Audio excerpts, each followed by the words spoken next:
सीतानाथसमारम्भां रामानन्दार्यमध्यमाम् अस्मदाचार्यपर्यन्तां वन्दे श्रीगुरुपरम्परां। नमो जनभाषायै संस्कृताय मित्राणि। महाकवि शूद्रक और अग्निमित्र की राजधानी विदिशा से मैं तेजेंद्र आचार्य आप सभी का पुनः स्वागत करता हूं। हम तद्धित प्रत्ययों का अध्ययन कर रहे हैं CUET UG के लिए। तो जो भी मित्र हमारे CUET UG की तैयारी कर रहे हैं वो यहाँ से अध्ययन कर सकते हैं। पूर्व में हमने मतुप प्रत्यय का और निर्णय प्रत्यय का अध्ययन कर लिया था। अब हम ठक और ठय दो प्रत्यय लगे हैं, इनका अध्ययन करेंगे। ठीक, ठक में जो है वह ठस्य कहाँ से एक आदेश हो जाता है। तो जहाँ भी आपको अंत में एक दिखे वहाँ समझ लीजिएगा कि यहाँ पर ठक प्रत्यय है अथवा ठय प्रत्यय है। देखिए दोनों में ई दिखता है, पर अंतर कैसे करेंगे कि दोनों की ई अलग अलग है ना। ये भी एक समस्या हो जाएगी कि भाई दोनों में ई है तो हमें पता कैसे चलेगा कि इसी का अर्थ ये है और इसी का अर्थ ये है। तो देखिए जहाँ कालवाची इक दिखे ना वहाँ पर आपको ठय प्रत्यय समझना है, और जहाँ काल से इतर यानी अलग कोई शब्द दिखे वहाँ समझ लीजिएगा कि यहाँ पर ठक प्रत्यय है।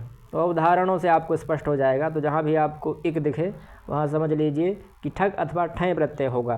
काल संबंधी है तो ठय, और यदि काल संबंधी नहीं है तो ठक। ठीक, शब्दों से भाव के अर्थ में है ना, उनसे जो उत्पन्न होने वाले भाव हैं उनके अर्थ में हम ठक अथवा ठय प्रत्यय का विधान करते हैं, और उसको ठस्य का से का आदेश हो जाता है। और आदि स्वर में यानी जो मूल शब्द है, पहले वाला शब्द है, पूर्व पद है, उसके आदि स्वर में वृद्धि हो जाती है। जैसे वाच शब्द है तो वाच का आदि स्वर क्या हुआ, आ, तो उस आ की वृद्धि होकर पुनः आ, क्योंकि आ की वृद्धि आ ही होती है।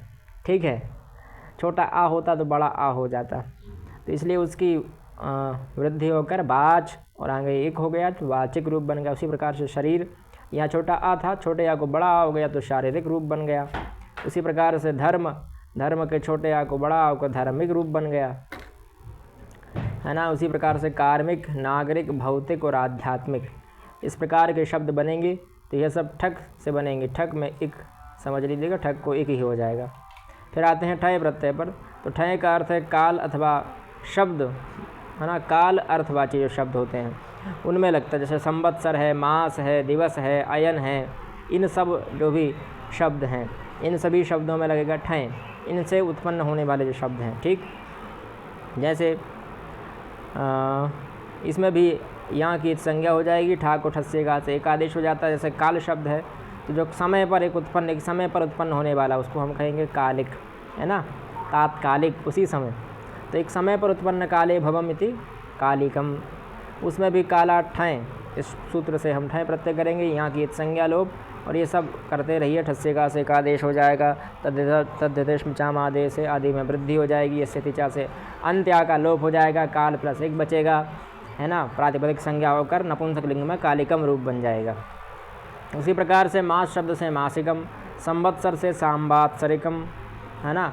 और भी जो शब्द हैं, बहुत सारे शब्द हैं जिनमें ठक और ठय का प्रयोग हुआ है। जहाँ ठक का प्रयोग है वहाँ आप स्वयं पहचान जाएंगे। जैसे नैतिक, सामाजिक, पौराणिक, ऐतिहासिक, वैदिक, शाब्दिक, भौतिक, धार्मिक, लौकिक।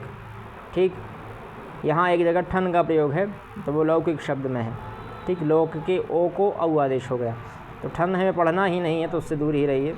फिर आते हैं ठय पर। तो देखिए यहाँ काल संबंधी, यहाँ त्रैमासिक, त्रिमास में होने वाला, तो त्रैमासिक यानी एक काल का बोधन हो रहा है, और वहाँ हमें ठय प्रत्यय प्राप्त हुआ। और भी ठय के उदाहरण देखिए, सब काल संबंधी ही मिलेंगे। जैसे वार्षिक है, मासिक है, दैनिक है, साप्ताहिक है ना। ये सब काल संबंधी ही है, क्योंकि ठय प्रत्यय काल के ही अर्थ में होता है। ठीक है, मिलते हैं अगली वीडियो में, तब तक के लिए जय संस्कृतम जयतु भारत में।